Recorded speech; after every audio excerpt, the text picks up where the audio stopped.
ត្រឡប់មកជួបបងប្អូនសាជាថ្មីនៅក្នុងវីដេអូនេះដែរខ្ញុំសូមមកបកស្រាយលម្អិតតាក់ទងជាមួយនឹងសំណួរមួយនៅក្នុងការដាក់ឆ្នោត DV Lottery សំណួរនេះគឺសួរតាក់ទងជាមួយនឹងស្ថានភាពរៀបការដែលសំណួរនេះស្ថិតនៅក្នុងចំណុចទី13បើយោងទៅតាមការដាក់ឆ្នោត DV Lottery សម្រាប់ឆ្នាំ2026បងប្អូននៅមានចម្ងល់តាក់ទងនឹងការជ្រើសរើសយកចំណុចមួយណាឲ្យត្រឹមត្រូវតាមស្ថានភាពជាក់ស្ដែងរបស់បងប្អូននៅក្នុងសំណួរនោះយើងមានចម្លើយរហូតដល់6ដែលតាក់ទងជាមួយបងប្អូនដែលនៅលាវរៀបការ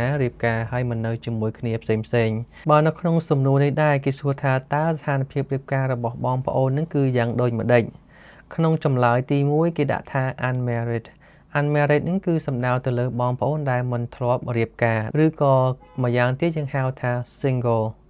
ពេលខ្លះគេប្រើពាក្យថា single ពេលខ្លះគេប្រើពាក្យថា unmarried សម្រាប់បងប្អូនដែលមិនធ្លាប់រៀបការសោះគឺបងប្អូនត្រូវជ្រើសរើសយកចំណុចមួយហ្នឹងតើនរណាខ្លះចាត់ទុកថាមិនទាន់រៀបការសម្រាប់បងប្អូនដែលមិនទាន់រៀបការគឺងាយស្រួលយល់ដែលមិនធ្លាប់បានចុះអាពាហ៍ពិពាហ៍គឺបងមិនធ្លាប់បានរៀបការចុះសម្រាប់បងប្អូនដែលមានកូនមានប្រពន្ធដែរនៅជាមួយគ្នាប៉ុន្តែមិនមានសម្បត្តិអាពាហ៍ពិពាហ៍តើគាត់ត្រូវជ្រើសរើសមួយណាសម្រាប់បងប្អូនដែលនៅជាមួយគ្នាជាដៃគូមានកូនជាមួយគ្នាហើយមិនមានសម្បត្តិអាពាហ៍ពិពាហ៍បងប្អូនពេលបំពេញពាក្យត្រូវរើសយក unmarried គឺនៅ single តើពេលដែលបងប្អូនបំពេញហើយត្រូវដាក់ប្រពន្ធឬកូនចូលដែរឬទេបើសិនជាយើងដាក់ថា unmarried បើកាលណាបងប្អូនរើសយក unmarried បងប្អូនមិនអាចបញ្ចូលដៃគូរបស់បងប្អូនបានទេលុះត្រាតែបងប្អូនមានសម្បត្តិអាពាហ៍ពិពាហ៍ចុះចំណែកកូនវិញសម្រាប់កូនបងប្អូនអាចបញ្ចូលបានពេលបងប្អូនបំពេញហើយរើសយកកន្លែង unmarried បន្ទាប់មកបងប្អូនអាចបំពេញកូនចូលបានសម្រាប់ដៃគូរបស់បងប្អូនគឺដូចគ្នាបើគាត់ចង់បំពេញឆ្នោតគាត់ត្រូវជ្រើសរើសយកកន្លែង unmarried ហើយបញ្ចូលកូនរបស់ពួកបងចូលមកសម្រាប់ពេលដែលជាប់ឆ្នោតគឺដៃគូរបស់គាត់មិនអាចមកជាមួយទេដោយសារតែលក្ខខណ្ឌមួយនេះចុះដើម្បីមកជាមួយគ្នាបានតើត្រូវធ្វើដូចម្ដេចដើម្បីមកជាមួយគ្នាបានងាយស្រួលបងប្អូនចុះអាពាហ៍ពិពាហ៍មកឲ្យមានសិទ្ធិរៀបការ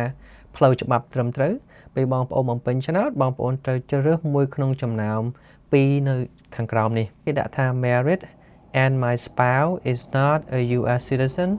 or US lawful permanent resident ចម្លើយនេះគឺសំដៅទៅលើបងប្អូនដែលរៀបការហើយបញ្ជាក់ថាដៃគូរបស់បងប្អូនមិនមែនជាសញ្ជាតិអាមេរិកហើយក៏មិនមែនជាអ្នករស់នៅអាមេរិកស្របច្បាប់នោះទេនៅក្នុងចម្លើយទី3 married and my spouse is a US citizen or US lawful permanent resident ចម្លើយទី3នេះតកតងជាមួយបងប្អូនដែលរៀបការហើយដៃគូរបស់បងប្អូននឹងគឺរស់នៅសហរដ្ឋអាមេរិកអញ្ចឹងពីរនឹងវាខុសគ្នាត្រង់ថាដៃគូរស់នៅសហរដ្ឋអាមេរិកនិងដៃគូមិនរស់នៅសហរដ្ឋអាមេរិកនៅក្នុងចម្លើយទី4តកតងជាមួយនឹង divorce ការលែងលះប្រសិនបើបងប្អូនមានលិខិតលែងលះចេញមកពីតុលាការជាមួយនឹងដៃគូរបស់បងប្អូន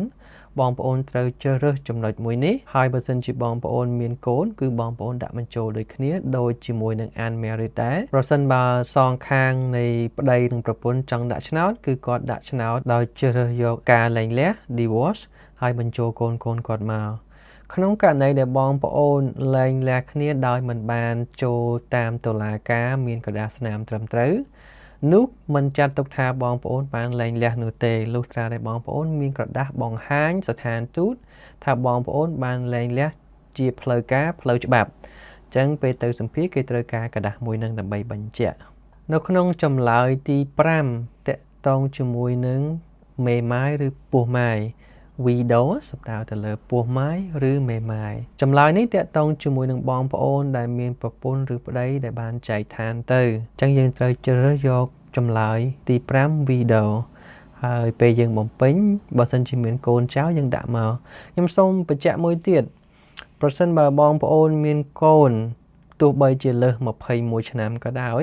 បងប្អូនត្រូវបញ្ចូលពួកគាត់ទាំងអស់ទោះបីជាបងប្អូនដឹងថាកូនដែលលើសពីអាយុ21ឆ្នាំមិនបានមកអាមេរិកក៏ដោយនៅក្នុងចម្លើយបញ្ចប់ legally separated